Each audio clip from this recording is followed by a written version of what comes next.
Agaseke k'amakuru mu karere ngapfunduriye muri Kongo Kinshasa. Abaturage mu mujyi wa Goma muri Kivu Amajyaruguru kuri uyu wa mbere baramukiye mu myigaragambyo yateguwe na societe civile n'urubyiruko rwo mu bice bigenzurwa M23 igamije kwamagana kuba ingabo z'uriya mutwe zerutse kuva mu mujyi wa Uvira wo mu ntara Kivu Amajyepfo. Amashusho yafashwe n'abanyamakuru b'abanyekongo yerekana amagana y'abaturage bari mu myigaragambyo bafite ibyapa byanditseho amagambo yuko badashaka ko M23 iva muri Uvira ndetse n'ubwo uko ingabo za leta ya Kongo zisubira muri Uvira. Aba kandi bafite ibyapa byerekana ko banyuzwe n'ubuyobozi bwa M23 bwabahaye amazi, umuriro n'amashanyarazi n'umutekano. Ndetse mu ndirimbo baririmbaga bumvikanye bavuga ngo turashaka amahoro. Abaturage banashyikirije ubutumwa bwa MONUSCO inyandiko ikuyemo ubutumwa busaba ko ibiganiro bihuza abanyekongo mu rwego rwo gukemura ibibazo byugarije iki gihugu. Tariki ya 17 Ukuboza nibwo M23 yavuye mu mujyi wa Uvira yari imaze iminsi 8 yigaruriye nyuma yo kubisabwa na Leta z'Ubumwe za Amerika.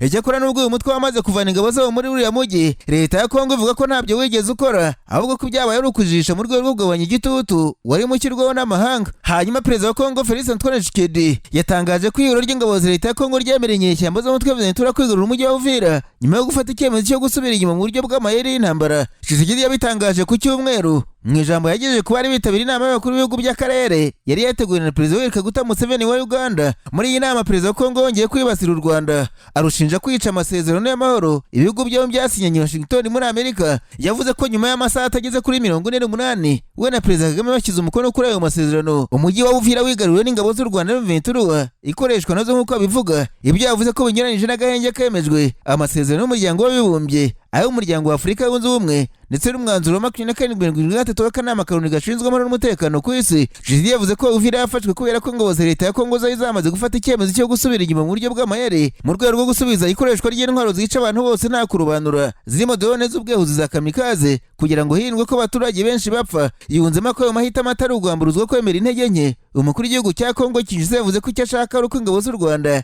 zimuvira mu gihugu nta kindi. Ku itariki 9 Ukuboza nibwo M23 yigaruriye umujyi wa Uvira wirukanye ibiro ry'ingabo za Leta ya Kongo zirimo FARDC ndetse n'iz'u Burundi mbere yo gufata icyemezo cyo kuvamo tariki ya 17 z'ukwezi kwa 12. Mbabwire kandi ko ingabo za Kongo Kinshasa zashinje umutwe w'inyeshyamba za M23 kubeshya ko avuye mu mujyi wa Uvira nyuma y'uko utangaje ko ariko warangije kuvamo bitarenze kuwa 4. Mu itangazo ryo mu buryo bwa video yasomeye kuri televiziyo y'igihugu kuwa 6, umuvugizi w'ingabo za Kongo Jean Major Sylvain Kenge yavuze ko ibyo bivugo byo kuhava ntawe bihuriye na gato n'ukuri kuko ibintu bimeze ku rubuga. Yongeye ko byari gihamya y'uburyarya bugaragara bw'u Rwanda mu kubariza ibyo rwiyemeje mu masezerano y'amahoro ya Washington yo muri kuno kwezi kwa 12 yashyizweho umukono na Perezida w'u Rwanda Paul Kagame na Tshisekedi wa Kongo Kinshasa bahagarikiwe na Perezida Amerika Donald Trump. Jean Major Kenge yavuze ko M23 itasubiye mu burindiro yari isanzwe mbere, avuga ko ibyo bundi ari byo byajyaga kumvikana kuko yavuye muri uwo mujyi. M23 ishimangira ko yavuye. Kinshasa n'inzobere za Loni bashinja u Rwanda gufasha M23 mu kuha imyitozo, abasirikare, ibikoresho no kubuha amategeko. U Rwanda rurabihakana rukavuga gusa ko rwashyizeho ingamba z'ubwirinzi. Kinshasa na Amerika bakomeje gusaba ko u Rwanda rukura ingabo zarwo ku butaka bwa Kongo. Kinshasa n'inzu raporo za Loni bashinja Kinshasa gukorana n'umutwe w'inyeshyamba wa FDLR urwanya ubutegetsi bw'u Rwanda ukorera mu mashyamba ya Kongo Kinshasa. Kinshasa irabihakana ikavuga ko nta gahunda ya Leta iri yo gukorana na FDLR ndetse mu gihe cyashize buriye ko umusirikare wawe uzafatwa akorana n'uwo mutwe azabihanirwa. Oscar Barinda umuvugizi wa M23 yabwiye BBC mu kiganiro kuri telefone kuwa 5 mu gitondo ko uwo mutwe wari warangije kuva mu mujyi wa Uvira, ashinje FARDC nabo bafatanyije kugaba ibitero byinshi ku nyeshyamba z'uwo mutwe ubwo zari ziri mu rugendo zivuva mu gitondo cyo kuwo munsi. Ntacyo FARDC yatangaje kuri icyo kirego, gusa Jean Major Sylvain Kenge yavuze ko imirwano yakomeje mu nkengero za Uvira. Mbere M23 yatangaje ko ariko yamaze kuva muri uwo mujyi kuwa 4 mu cyumweru gishize. Ubwo yarabajijwe kubivugwa na FARDC ko M23 itarava mu mujyi wa Uvira, Barinda yaravuze ati ibyo nibo bivuga bazaze babyerekane, ariko twe tuzi ko twavuyeyo kandi hari itangazamakuru ririyo, hari Al Jazeera, hari BBC, hari AFP, bose bariyo. Rero barimo barareba, babonye ingabo zacu zivayo ziri ku rugendo, ubu ngubu hari aho zirimo zirashaka ikindi cyicaro. Ku mpamvu z'umutekano Barinda ntiyavuze aho hantu barwanya M23 bari kuri ubu. Mu itangazo ryemeje General Sylvain Kenge avuze ko ibyo ari ukujijisha. Ati ingabo za Kongo Kinshasa zamenye mu bitangazamakuru ikivugwa ko ari ukuva ko ingabo z'u Rwanda n'igikoresho cyazo cya M23 mu mujyi wa Uvira no mu nkengero zawo. Uko kujijisha mu by'ukuri kugamije gusa kwigaragaza mu bitangazamakuru mu rwego rwo kubeshya abanyagihugu n'abanyamahanga ndetse n'amayeri agamije gukoresha icyizere cy'abayoboye ibiganiro b'Abanyamerika n'Abanyakatari mu rwego rwo kwikuraho igitutu cy'amahanga gikomeje kwiyongera kuri Leta nshuturanye ingabo zayo zigarurira ubutaka bwacu. Kuwa 5 mu nama y'akanama k'umutekano Karoni, Amerika yasabye ko M23 iva ku kanya mu mujyi wa Uvira ikajya nibura mu ntera kilometero 75 uvuye muri uwo mujyi. Yongera kwamagana u Rwanda mu gufasha uwo mutwe. Umusesenguzi w'umunyamerika Professor Johnson Stearns yari yabwiye ikinyamakuru BBC ko gufata Uvira ku itariki ya 10 z'ukwezi kwa 12 kwari ko kwagura k'ubutaka kwa mbere kunini cyane M23 ikoze kuyifasha umujyi wa Bukavu, umurwa mukuru w'intara y'Kivu y'Amajyepfo muri Gashyantare uyu mwaka. Bukavu yaje yongera kuri Goma, umurwa mukuru w'intara y'Kivu y'Amajyaruguru. M23 yafashe mu mpera za Mutarama uyu mwaka. M23 yatangaje kuvuye mu mujyi wa Uvira nyuma y'uko Amerika yamaganye ibikorwa by'u Rwanda muri sezo bwa Kongo, ivuga ko ari honyurwa rigaragara ry'amasezerano y'amahoro i Washington, isezeranya kugira icyo ikora kugira ngo amasezerano yubahirizwe. Iyi ntambara yongeye kwaduka mu mpera za 2021 nubwo imaze imyaka hafi 30 yagarira kongera ikubura. Amasezerano y'amahoro hagati y'u Rwanda na Kongo agamije kuyirangiza. Nararanganije amaso ibinyamakuru byandikirwa muri Uganda. Abanyamakuru bashyize amakaramu ku mapuro barandika, banditse ko perezida wa komisiyo y'igihugu y'amatora muri Uganda Simon Byabakama yandikiye kandida ya perezida cyangwa niba Batarias Bobi Wine amumenyesha ko bafite amakuru ko mukiyamamaza ko ari gukora ibyaha kandi bikomeye birimo kutubariza amategeko bigenga no kugumura abaturage. Ikinyamakuru Chimp Report cyavuze ko Byabakama yandikiye Bobi Wine amumenyesha ko polisi y'u Uganda imaze kumutangaho raporo yerekana ko yakoze ibyaha nibura 62 kuva yatangira kwiyamamaza. Amatora ya perezida muri Uganda ari mu kwezi gutaha kwa mbere tariki ya 15. Uyu munyapolitiki avuga ko gukoresha za mitingi nyuma y'amasaha yagenwe n'atarabugenewe kandi agakoresha imvugo zishobora kugarura amacakubiri no kwangisha abanyayuganda ubutegetsi buriho, nubwo cyaguranye ataragira icyo avuga kubimuvugwaho. Kugeza ubu yakunze kuvuga ko mu kwiyamamaza ko abapolisi n'abashinzwe umutekano bamubangamira bakamubuza kugera ku baturage uko abyifuza, abandi bakabuza kuza kumva imigabo n'imigambi ye. Perezida wa komisiyo y'amatora yavuze ko nko mu karere ka Butebu kandida ya perezida cyaguranye Bobi Wine yakoresheje imvugo ishobora kuryanisha abaturage, aho yavuze ko umutungo kamera mu y'agaciro w'igihugu wigaruwe n'umuryango wa perezida Museveni n'abantu be ba hafi barimo abakowe na ba mwana be, ibi ngo ni ukugumura abaturage. Uyu munyapolitiki ngo navuze ko abaturage bo mu karere ka Bukedeye bakeneshejwe n'abantu bahagarariwe na perezida Museveni abicishije mwiza ndonke ry'amafaranga. Simon Byabakama mwibaruwe yanangiriza Bobi Wine yamubwiye ko natagabanya ururimi rubi ari gukoresha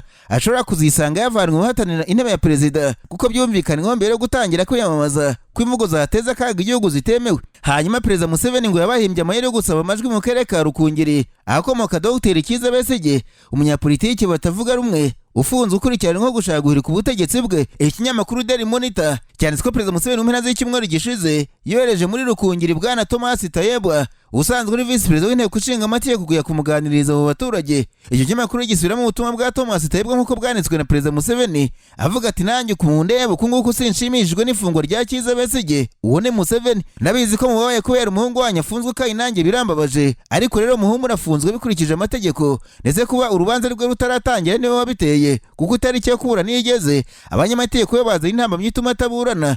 Rwose niwe wanga kuburana nta mugambi mfite wo kumufunga, ariko mwibuke ko afite dosiye agomba kuburanaho kameme. Mu butumwa bwataye bwahawe na perezida Museveni, uyu mukuru w'igihugu ngo yarirenga ko nta kibazo gisanzwe hagati ye na Kiza Besige nk'umuntu wabanye imyaka myinshi, ndetse ko gufungwa kwe avanwe i Nairobi umwaka ushize nta ruhare perezida Museveni yabigizemo, ngo byatewe n'uko yari afite ibyo akekwaho agafatirwa mu cyuho, kandi ngo niba ari umwere cyangwa se umwirabura bizagaragazwa n'urukiko naramuka yemeye kuburana. Perezida Museveni avuga ko ubusanzwe ari inshuti ya Besige nk'umusangirangendo barwananye urugamba bagafata igihugu, ariko yibukije abaturage ba Rukungiri ko nta muntu hejuru y'amategeko, ndetse ati nanjye mba mpangayikishijwe n'ubuzima bwa munywanyi wanjye Besige, ariko nyine amategeko ntazi ko tunaziranye, agomba kugira ibyo amubaza akayasubiza. Thomas Tayebwa nawe wahoranye na Kiza Besige mu ishyaka FDC, naye mu butumwa yahawe ngo yashyizeho agakiragishwa ke avuga ko azi neza Kiza Besige nk'umuntu ugorana, kuko na mbere yajyaga afunga abanyamategeko be bakanga ko burana, kandi hari ibimenyetso simusiga ko yakoze ibyaha, agasanga abanyarukungiri bamugeraho bakwiye kumusaba agaca bugufi akemera kuburana. Bwana Tayebwa ujya uvuga ko guhabwa akana kava mu rwanya Museveni